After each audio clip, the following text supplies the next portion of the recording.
Colonel Sophia ഖുറേഷിയെ അധിക്ഷേപിച്ച് രംഗത്ത് വന്ന BJP. നേതാവിനെതിരെ കടുത്ത വിമർശനം. രാജ്യത്തിന്റെ അഭിമാനമായി മാറിയ സോഫിയ ഖുറേഷിക്കെതിരെയാണ് മധ്യപ്രദേശിലെ ബി.ജെ.പി. മന്ത്രി കൂടിയായ വിജയ് ഷാ അധിക്ഷേപം ചൊരിഞ്ഞത്. ഷായുടെ പരാമർശങ്ങൾ വിവാദമായതോടെ ബി.ജെ.പി. നേതൃത്വം വെട്ടിലായി. ഭീകരവാദികളുടെ സഹോദരിയെന്നാണ് കേണൽ സോഫിയ ഖുറേഷിയെ മധ്യപ്രദേശിലെ ബി.ജെ.പി. മന്ത്രി കൂടിയായ വിജയ് ഷാ അധിക്ഷേപിച്ചത്. ഓപ്പറേഷൻ സിന്ദൂറിലൂടെ നൽകിയ പ്രത്യാക്രമണത്തെപ്പറ്റി സംസാരിക്കുന്നതിനിടയിലാണ് വിജയ് ഷാ വിവാദ പരാമർശം നടത്തിയത്.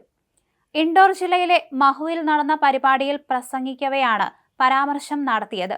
വിജയ് ഷാ പ്രസംഗത്തിൽ നരേന്ദ്രമോദിയെ പുകഴ്ത്തിയിരുന്നു. പ്രസംഗത്തിന്റെ വീഡിയോ പ്രതിപക്ഷ പാർട്ടികൾ സാമൂഹിക മാധ്യമങ്ങളിൽ പങ്കുവച്ചതോടെയാണ് സംഭവം വിവാദമായത്. ഏപ്രിൽ 22-ന് കശ്മീരിലെ പഹൽഗാമിൽ നടന്ന ഭീകരാക്രമണത്തിന് പ്രതികാരം ചെയ്യാൻ പ്രധാനമന്ത്രി പാകിസ്ഥാനിലുള്ള ഭീകരരുടെ അതേ സമുദായത്തിൽ നിന്നുള്ള സഹോദരിയെയാണ് അയച്ചത് എന്നായിരുന്നു വിജയ് ഷാ പറഞ്ഞത്. ഇന്ത്യൻ സൈന്യത്തിൽ മികച്ച റെക്കോർഡുകളുണ്ട് കേണൽ ഖുറേഷിക്ക്. വിദേശകാര്യ സെക്രട്ടറി വിക്രം മിശ്രയ്ക്കും വ്യോമസേന വിംഗ് കമാൻഡർ വ്യോമിക സിംഗിനുമൊപ്പമാണ് കേണൽ ഖുറേഷി പത്രസമ്മേളനങ്ങൾ നടത്തിയത്.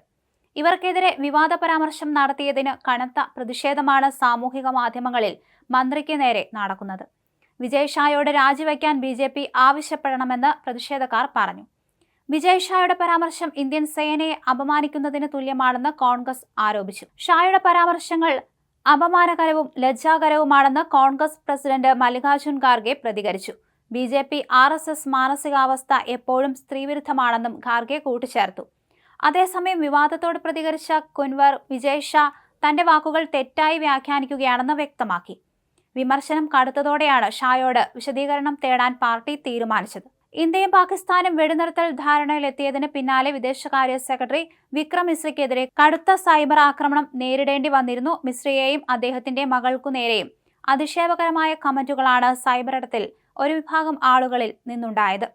രാജ്യദ്രോഹിയെന്നും ചതിയനെന്നുമുള്ള കമന്റുകളാണ് പലരും പോസ്റ്റ് ചെയ്തത്. ചിലർ മിശ്രയുടെയും മകളുടെയും പൗരത്വം തന്നെ ചോദ്യം ചെയ്തു. മിശ്രയുടെ മകൾ അഭിഭാഷകയാണ്. റോഹിംഗ്യൻ അഭയാർത്ഥികൾക്ക് വേണ്ടി നിയമസഹായം ഉൾപ്പെടെയുള്ള കാര്യങ്ങൾ നൽകിയത് ചൂണ്ടിക്കാണിച്ചാണ് ചിലർ കമന്റുകളുമായി വന്നത്. ഇതിനു പുറമെ ദി വയർ എന്ന മാധ്യമ സ്ഥാപനത്തിനെ അനുകൂലിച്ചെഴുതിയതിനെയും ചിലർ വിമർശിച്ച് രംഗത്തെത്തി. സൈബർ അധിക്ഷേപം രൂക്ഷമായതോടെ മിശ്രയുടെ എക്സ് അക്കൗണ്ട് ലോക്ക് ചെയ്തു. മുൻ സിവിൽ സർവീസ് ഉദ്യോഗസ്ഥരും രാഷ്ട്രീയ നേതാക്കളും മിശ്രയെ പിന്തുണച്ച് രംഗത്ത് വന്നു. ഭീകരാക്രമണത്തിൽ കൊല്ലപ്പെട്ട നേവി ഉദ്യോഗസ്ഥൻ വിനയ് നർവാളിന്റെ ഭാര്യ ഹിമാൻഷിക്കെതിരെയും സൈബർ ആക്രമണം ഉണ്ടായിരുന്നു. പഹൽഗാം ആക്രമണത്തിന് പിന്നാലെ മുസ്ലിങ്ങളെ ലക്ഷ്യമിടുന്നതിനെതിരെ സംസാരിച്ചതിനാണ് അവർക്കെതിരെ ഒരു വിഭാഗം തിരിഞ്ഞത്. മിശ്രയ്ക്ക് പിന്തുണയുമായി മുൻ സഹപ്രവർത്തകർ, പ്രതിപക്ഷം, സിവിൽ സർവീസ് ഉദ്യോഗസ്ഥരുടെ കൂട്ടായ്മയും രംഗത്തുണ്ട്.